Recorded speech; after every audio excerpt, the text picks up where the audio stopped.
Bom dia a todos, bom dia a todas. Esse é mais um Café com Bolos. Esse nosso café hoje, uma edição especial, que eu estou acompanhado aqui do infectologista, professor da Faculdade de Medicina da USP, médico do Hospital das Clínicas, um dos maiores especialistas em doenças infecciosas do Brasil, e também meu pai, Marcos Bolos, para a gente falar sobre o coronavírus. O coronavírus tem sido assunto nas últimas semanas aqui no Brasil e no mundo todo. Ontem foi o dia mais letal da doença na província de Hubei, na China. Foram 242 mortes. Já passaram então de 1.350 as vítimas letais do coronavírus. E hoje, nessa conversa, nesse nosso café com o professor Marcos Bolos, nós vamos entender um pouco mais do que é, desfazer mitos e compreender o que está em jogo. Obrigado, pai. Queria, talvez para a gente começar, do básico, o que é o coronavírus, como é que ele começou, por que começou na China, para explicar para a nossa turma. Muito bem. O coronavírus é um vírus que frequentemente habita animais. Não é um vírus humano, de modo geral. Normalmente, a gente adquire-se o coronavírus quando alimenta-se de um animal, geralmente animal cru, sem passar por fogo, nada, onde o vírus morreria, se alimenta e ele, no corpo humano, sofre mutações e pode fazer transmissões de vírus. Em 2003, na China, houve que o pessoal pegou comendo frango. A mesma coisa aconteceu na Arábia Saudita em 2009. E agora, em 2019, foi frutos do mar, provavelmente, ou pelo menos origem e mercado de frutos do mar. Uma população grande que se alimentava de frutos do mar, começou a aparecer a infecção. É importante notar que, apesar de muita gente estar com a infecção naquele momento, ele só foi notado pelo pessoal de saúde como uma doença nova muito mais tarde, quando começam a aparecer os casos graves. Por isso, quando nós tem tantos casos graves, a gente tem que saber que o número de pessoas que tiveram casos não graves, infecções banais, foi muito maior que esse, pelo menos 10 vezes maior. Então, a gente, quando se percebeu na China, numa cidade populosa do tamanho de São Paulo, que começou a ter uma doença grave e diferente, já tinha muita gente infectada, por isso que foi muito difícil controlar numa população que, quando começou a passar por respiração. Porque esse vírus sofreu mutação no corpo humano, foi para o pulmão e aí começa a poder ser transmitido por gotículas de saliva, na conversa de um modo geral. É uma doença de verão, de inverno, porque as doenças respiratórias são de inverno, e lá na China, num pleno inverno, isso se disseminou de uma maneira muito maior. Tá. Começou a ter, depois do coronavírus, né, um verdadeiro pânico e muito desconhecimento, muita ignorância em relação à transmissão. Por exemplo, saiu em vários lugares essa coisa de que foi transmitido pelo peixe. As pessoas dizem, então não pode comer peixe. Ou como é uma doença que está na China. Então, bom, se eu encontrar um chinês na rua, né, eu tenho risco de transmissão. Teve várias fake news, inclusive, nós selecionamos algumas que saíram na internet bastante nesse período. Uma delas dizia que o coronavírus começou por conta da sopa de morcego que os chineses comiam.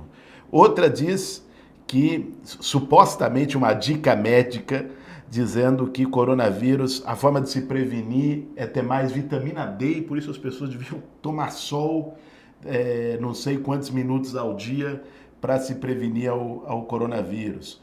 Outra está dizendo que as pessoas devem ter uma vida, agora tem que trocar todos os dias lençol, roupa, higienizar todos os espaços. Ou seja, se propagou um verdadeiro pânico e muito desconhecimento em relação à transmissão. Queria que você falasse um pouquinho como se dá a transmissão e pudesse também desmistificar algumas dessas fake news. Bom, a primeira coisa tem que lembrar que esse não é um problema brasileiro. Esse é um problema do outro extremo do mundo, na China, e que lá tem pleno inverno, com uma doença que começou lá, se propagou de uma população muito grande e que não existem, a priori, riscos em outras partes do mundo, só de pessoas que vêm e estão lá e voltam, podem estar infectados.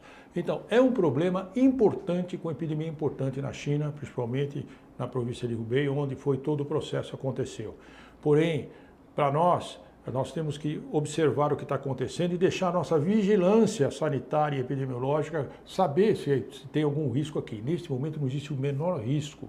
As pessoas estão, porque como isso, hoje nós estamos numa pequena aldeia no universo, então as pessoas propagam uma coisa lá, todo mundo se preocupa como se isso fosse aqui. De fato, não é um problema que está aqui e pode ser que nem venha para cá com transmissão natural aqui. Tá? Pessoas que, os poucos casos que estão sob investigação, são pessoas que foram e estão aqui, mas não teve nenhum caso, e mesmo esse de investigação, nenhum é comprovado ainda. E se comprovar um, que não é estranho, porque a pessoa veio com a infecção, mas transmitir para outra pessoa é muito mais difícil já que está isolado. Por isso que a vigilância tem que estar alerta, desperta, para evitar que esses casos fiquem soltos por aí. Os aviões que chegam da China, a gente tem que olhar, saber as pessoas, orientar se tiver doença e muito mais. Bom, algumas coisas que você disse são fake news, outras nem tanto. Uma coisa interessante, recentemente, agora, porque isso é doença nova, esse vírus é novo, se percebeu que esse vírus é de uma variante de morcego. Então, eventualmente, lá nesse mercado, também se tomava sopa de morcego. Eu soube depois que isso parece que é uma quitute, né? É um prato muito apreciado, sopa de morcego nesses lugares na China. Então, não é descartado que possa, como nós não sabemos de onde veio, nenhum qual fruto do mar ou peixe, pode ser que seja de morcego mesmo, porque a variante é uma variante de morcego. Então, eventualmente, pode ser que tomou sopa de morcego. Aí mostra a dificuldade de transmitir esse tipo de coisa, né? A pessoa, quem toma sopa de morcego? É cultural de alguns lugares do mundo, que é lá no Extremo Oriente, na China principalmente. Isso pode ter acontecido. Agora, as outras coisas podem ser fake news ou não. As pessoas, em alguns casos, até aproveitam a crendice para tentar vender produtos, para fazer os produtos. Não tem nada comprovado, nenhum medicamento é comprovado de atuação contra o vírus de maneira importante. O que nós temos aqui, que a gente usa para o nosso H1N1, o oseltamivir, eles estão usando lá, mas nós não sabemos dimensionar se é importante ou não é importante, ou seja, não existe nada para uma doença que se conhece há pouco mais de 2 meses. Não tem uma clareza, por exemplo, se é antibiótico, ou que tipo de medicamento, ou preventivo, ou para a cura da coronavírus? Nem na China hoje se tem uma clareza disso. Não, antibiótico não, porque antibiótico não pega vírus, é bactéria. Mas na China eles estão usando antibiótico em todos os casos que estão no hospital, porque frequentemente esses quadros pulmonares extensos, como deu o coronavírus, pode ter infecção bacteriana. O antibiótico é prevenir uma infecção bacteriana. Eles estão dando antivírus, até antivírus contra HIV eles estão usando, contra o oseltamivir, que é contra o H1N1, mas nós não podemos saber, como isso não é comparado, eles pegaram no fogo da epidemia, não pôde fazer estudo com e sem, nós não sabemos se isso tem sido útil ou não. Eles estão usando tudo que tem disponível, mas sem nenhuma segurança que isso pode estar sendo útil para o paciente, de modo geral. Né? Então, resumidamente, existe um alarmismo grande em relação ao coronavírus no Brasil. É uma doença que está, de algum modo, circunscrita àquela região da China e que o debate que está sendo feito hoje no Brasil de risco iminente de coronavírus é exagerado. É isso? É exagerado, sempre foi exagerado. Quando você tem uma notícia que as pessoas ficam apavoradas, eles vendem medo na imprensa, né? Eu costumo dizer, você pega os jornais, aí você espremer, sai sangue, porque as pessoas querem divulgar todas as notícias ruins e nunca notícias boas, pelo menos a gente não vê. Então, nesse caso específico, claro que é um problema importante, mas é um problema importante na China. Na China, porque lá está ocorrendo e nenhuma outra parte do mundo ele tem alguma relevância a esse problema. O que as outras partes do mundo, todas fora da China, tem que estar vigilante com a possibilidade desse vírus ir com alguém e, se porventura se espalhar, pode ser um problema. Então, por isso que a vigilância tem que estar. Aqui entre nós, ninguém tem que se preocupar com o que tem que fazer, o que não tem que fazer, porque isso não tem, o vírus não está aqui. Não está mesmo. Esse é um problema das vigilâncias sanitárias. Da vigilância sanitária e epidemiológica, que circunscreve uma pessoa que está doente e vê. Nós tivemos mais de 20 suspeitos até agora, que todos foram negativos, nenhum deu positivo. E vieram da China, vieram todos aqueles pré-requisitos. Obviamente, as pessoas que vêm principalmente do foco lá da região, vier com uma infecção, com uma febre, tem que ser investigado. Por exemplo, veja isso, os brasileiros que estavam lá morando chegaram agora. Muito provavelmente nenhum deles tinha coronavírus, porque eles estavam isolados lá. Mas fez todo aquele carnaval, vai fazer tão de quarentena aqui.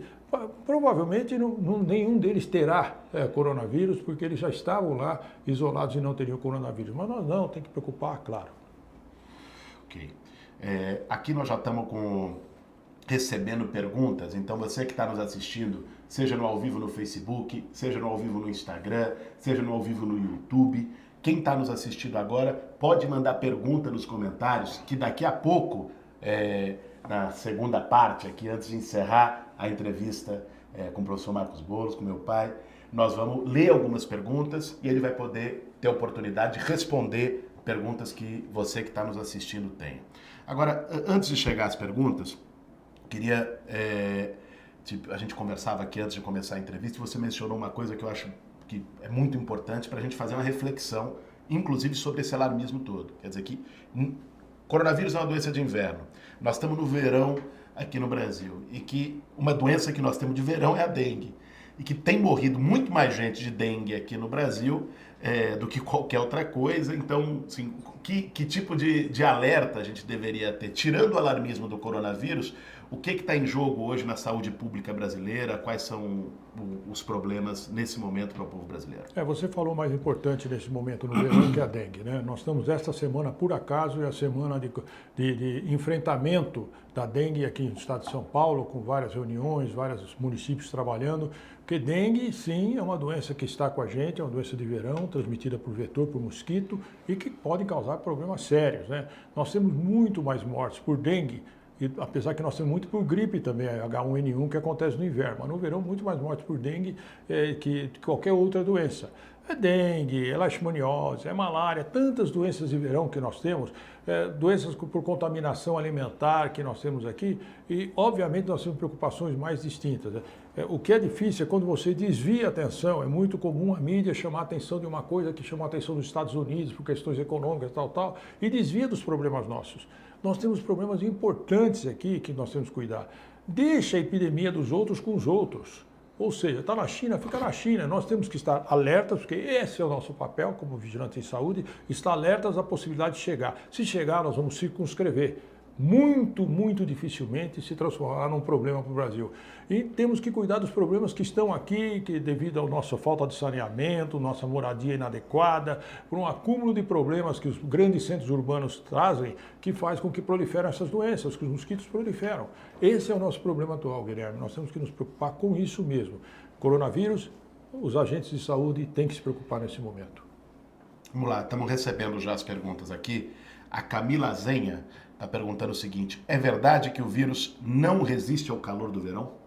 Não, ele resiste ao verão, sim. O que ele não resiste é calor, quando você... Por isso que se fala. Como a origem foi por alimentação, então, se a gente não quiser adquirir por alimentação, todo produto cru, ele não pode ser ingerido que venha nesse momento da China, né? Então, ou seja, teria que ser melhor com calor. Com calor você mata. O vírus, quando você tosta, frita, o vírus morre. O vírus morre especificamente, mas obviamente não é o calor do verão, porque ele tem que estar fora para morrer o vírus, ele sai do corpo humano. Se ele sai fora do corpo humano, ele morre. Se ele está em ou corpo humano ou qualquer tecido humano, tecido vivo que tem. Mas se ele tiver em tecido vivo e nós formos ingerir, se ele tiver ativo, a gente pode adquirir. Por isso que neste caso específico tem que tostar, cozinhar, com alguma coisa assim para evitar que o vírus possa... Mas isso só os alimentos que vêm daquela região. Exatamente, os alimentos que não é por causa disso que nós vamos parar de comer nosso sashimi da vida. O nosso produto, raramente nós pegamos produtos crus que venham da China. É muito longe para a gente importar, mas de qualquer jeito, se vier para cá, tiver algum risco de produto importado da China, não comercializado, cru, aí o melhor é pôr numa assadeira, fazer façai, fazer frito, qualquer coisa assim. Agora, uma coisa que eu acho que impressionou muita gente foi aquela imagem dos chineses construírem em 10 dias um mega hospital para atender famílias, para atender pessoas vítimas do coronavírus.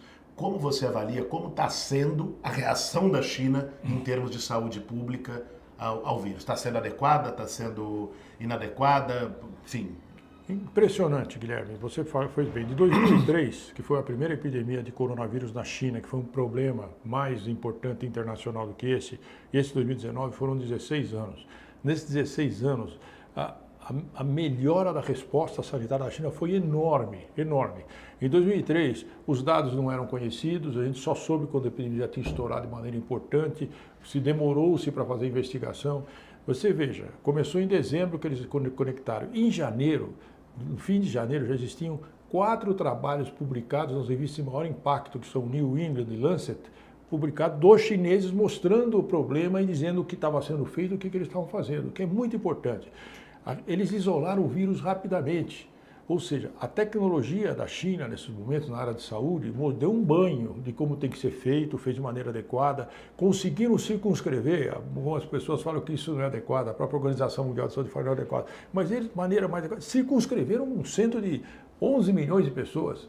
Eles praticamente fecharam a cidade, constroem o hospital com uma rapidez enorme. Isso, de uma certa maneira, eu nem sei te dizer se a construção do hospital é a maneira mais adequada para enfrentar uma epidemia, porque depois a epidemia acaba, aquele hospital fica lá, né? Se você não tinha necessidade do hospital na vida normal, talvez construir um hospital de tantos leitos para uma doença que vai acabar rapidamente, talvez seja desperdício. Mas, de qualquer jeito, eles deram uma resposta muito adequada. A tal ponto que os casos que apareceram, os poucos casos que saíram da China, foram difíceis, não tiveram repercussão mais importante nos países que eles foram. Né? Muito bem. Tem mais uma pergunta aqui do Marcos Cangiano. O Brasil está preparado para combater o vírus caso ele chegue aqui? Nós estamos, eu que diria, falar preparado, nós temos um grupo de vigilância importante, forte.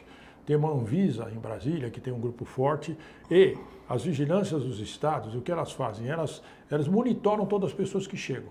Por exemplo, os aviões, tem 2 aviões que vêm da China para Guarulhos, então os aviões têm que ser monitorados, tem que saber se tem alguém doente, mesmo aqueles, como pode estar num período de incubação que não se manifestou a doença, então eles recebem orientações se ficarem doentes, o que tem que fazer, os lugares que tem que ir. Aqui já tem, porque nós tivemos um socorro como esse há 3 anos atrás, com ebola que podia aparecer, se montou todo um aparato para recepcionar pessoas suspeitos para levarem aos hospitais adequados, os serviços de saúde adequados para controlar. Então, nós estamos preparados sim para receber as pessoas que vêm e para detectar.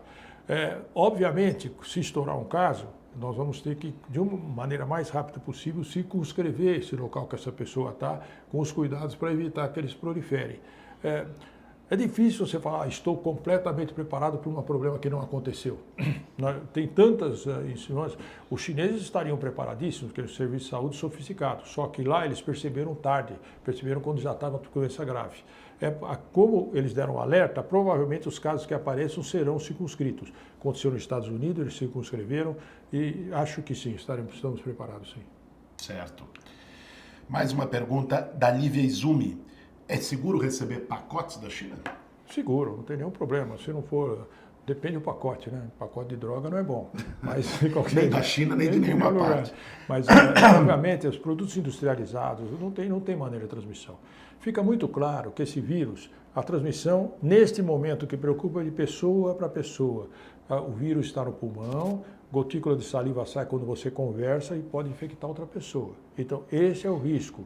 Então, se eu tenho contato, chegou um parente meu da China, pode ser chinês ou não, tanto importa. A epidemia é na China, não é só por causa de chinês. Vem para lá um brasileiro que está lá com febre e tosse na minha frente, assim, eu tenho que ficar preocupado aí sim, porque o que será que ela tem? Então, vamos esperar, vamos isolar e vamos saber tudo. Então, mas não tem nenhum problema de receber produto comercializado da China, nenhum problema. Inclusive tem, sim, isso até gerou, não só aqui no Brasil, uma xenofobia.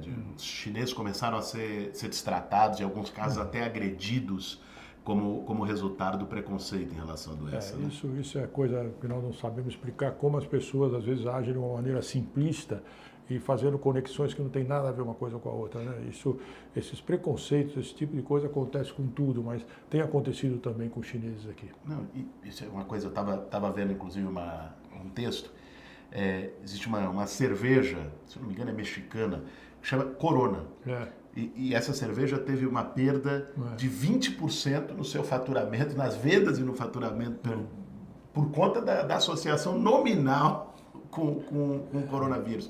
A economia chinesa está tendo uma perda brutal, né? A bolsa chinesa caiu e a economia chinesa tendo uma perda brutal, muito mais como produto da ignorância, porque começou a se criar até um bloqueio a exportações chinesas do que propriamente como resultado de um risco real, como você está colocando. Né? Mas enfim, vamos para as nossas últimas perguntas aqui, nesse papo sobre o coronavírus, com o professor Marcos Boulos, infectologista, foi diretor da Faculdade de Medicina da USP e está aqui nos fazendo esclarecimentos importantíssimos sobre o coronavírus. Então, Flávio Rodrigues da Silva, pai, está perguntando Tem previsão para chegada no Brasil? Em qual região? Bom, você já falou um pouco sobre isso, mas é importante reforçar. Não tem previsão, a gente espera que não chegue, mas se chegar, provavelmente o avião, quase todos os aviões da China, que eu entendo, pelo menos que eu soube, passam em Guarulhos, né? Então nós temos que fazer a conexão, a bloqueio ali, né? Mas nós temos suspeitos no Rio Grande do Sul, Santa Catarina, Nordeste, porque as pessoas circulam. Só que nenhum caso é comprovado, mas se chegar, vai chegar provavelmente por via aérea, né? Vai chegar por via aérea, provavelmente pode chegar em Guarulhos, mas mesmo assim, se a pessoa está no período de incubação, período que não está doente ainda, ele pode viajar para qualquer lugar e transmitir naquele lugar. Por isso que os serviços de vigilância, eles estão alertas em todo o país, todos os estados estão preocupados com a possibilidade, que eu acho que é uma preocupação que é necessária, mas que não vai ser importante, porque provavelmente não chegará nenhum caso desses aqui.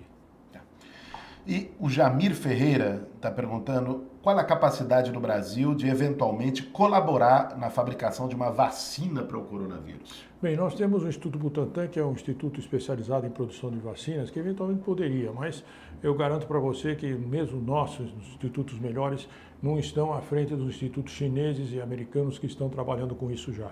Os chineses já começaram a produzir uma vacina já em janeiro, então, ou seja, a previsão é que rapidamente eles consigam ter o produto pronto. Mas se esse coronavírus for igual aos outros, provavelmente a epidemia vai desaparecer e nós não vamos precisar de vacina, não vai mais, vai ficar um caso ou outro aqui, acolá, e ele não vai ser um problema mais de epidemia no mundo todo, ele deve desaparecer provavelmente. Ok, tem uma outra pergunta, que é a relação do coronavírus com a imunidade. Isso também tem saído muito nas redes sociais, em discussões, dizendo quem tem baixa imunidade ou quem está com baixa imunidade teria risco maior ou propensão maior de ser contaminado pelo coronavírus. O que você diz sobre isso? Eu não diria quem tem contaminado, uma de evolução mais grave, sim. Isso é conhecido com qualquer doença. Queda da imunidade dificulta a reação à invasão do vírus ou bactéria, qualquer coisa. O vírus pode ganhar e você tem uma doença mais grave. 40% dos primeiros casos, dos primeiros 60 casos que morreram na China, que saiu publicado, 40% deles tinham doenças prévias, diabetes, hipertensão ou cardiopatia, 40%, mostrando que isso não é ao acaso, são pessoas que provavelmente com doenças mais crônicas, se é uma queda da imunidade, isso pode acontecer.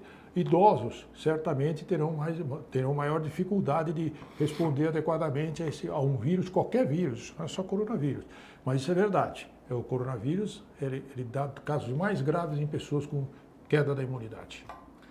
Muito bem, olha, então vamos resumir um pouco esse papo para quem entrou no meio, para quem entrou agora há pouco, né? Nós estamos conversando já há uns 20 minutos aqui com o professor Marcos Boulos, que resumidamente explicou a história do coronavírus. Essa é a terceira aparição do coronavírus no século XXI, a segunda na China, a outra foi na Arábia Saudita, não é isso?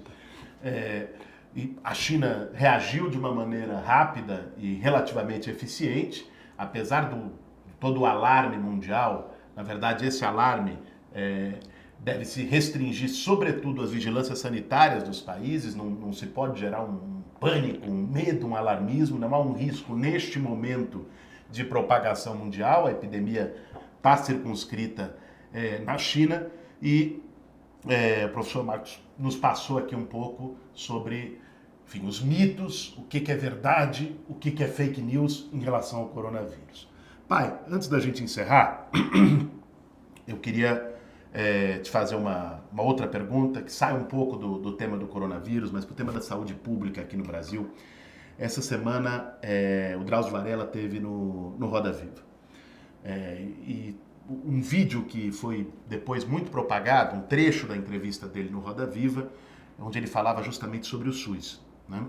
O SUS, apesar de uma conquista histórica na Constituição de 88, do movimento sanitarista, um sistema único internacionalmente, tem sido alvo de muitos ataques ao longo do tempo e, sobretudo, no último período. Uma onda privatista que questiona a saúde pública como direito, que coloca a questão fiscal acima da questão da vida das pessoas, da saúde pública, diz, ó, não tem dinheiro, então tem que restringir ainda mais o SUS, questiona o atendimento universal, cobertura universal do SUS e propõe novos modelos. E o Drauzio Varela lembrou, Gonçalo Vicino lembrou a origem do SUS para valorizar esse sistema que nós temos, com os seus limites, sobretudo limites de subfinanciamento, mas valorizar o SUS. Você trabalha há décadas na saúde pública, né, num centro de referência, o Hospital das Clínicas da Faculdade de Medicina de São Paulo, dirigiu o Hospital das Clínicas, dirigiu a Faculdade de Medicina, é um médico do SUS de longa data, participou, esteve na fundação do SUS. Queria que você pudesse falar um pouco sobre como está o SUS hoje e sobre as qualidades que o modelo do SUS tem e os riscos que ele enfrenta diante da política atual. Bem, esse é o momento que a gente tem que falar sobre isso mesmo, porque de fato nós estamos tendo problemas sérios na manutenção, na igualdade e na isonomia que o SUS fornece para nós.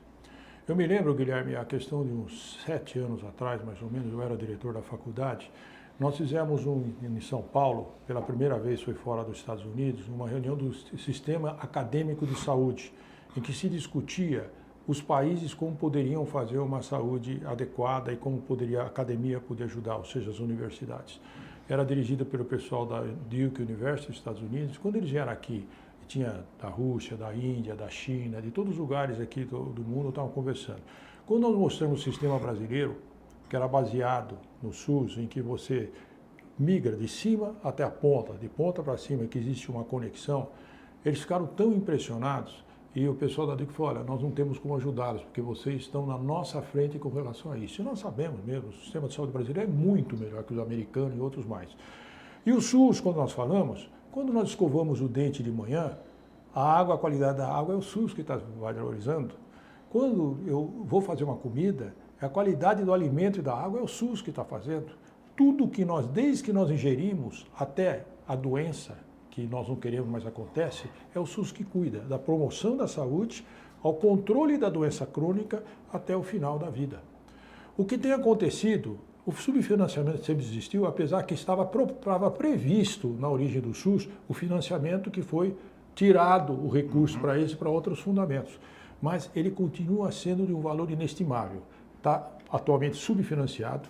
Eles têm um risco muito grande, inclusive recentemente existe uma proposta de todos os hospitais hoje públicos virarem OS, aqui no estado de São Paulo, tem uma proposta correndo aí, o que é lamentável, porque a relação que acontece do usuário com o profissional de saúde, ela vai se deteriorando porque o profissional está saindo para mudança de uma pessoa que pode ser um dia, outro dia, com motivo que você não consegue mais fazer essa promoção de saúde como ela tem que ser e manter a qualidade dos produtos como tem que ser. Nós estamos no limite. Eu acho que esse limite até já está passando. Estamos correndo um risco mesmo de você ter o SUS ficar um arremedo de processo e voltarmos a ser o que éramos antes, de uma improvisação na saúde enorme, com doenças acontecendo e você nem sabia de onde vinham. E todo esse processo de vigilância que nós conversamos até no coronavírus, ele existe porque existe o SUS, que senão não existiria. Seria cada um por si.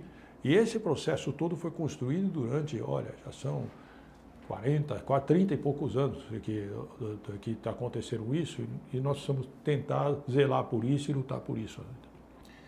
Bom, essa foi a nossa entrevista com o professor Marcos Boulos, infectologista, professor da Faculdade de Medicina da USP, médico do Hospital das Clínicas de São Paulo, meu pai, corintiano, enfim, teria várias outras qualidades para passar aqui. Obrigado, pai. Obrigado.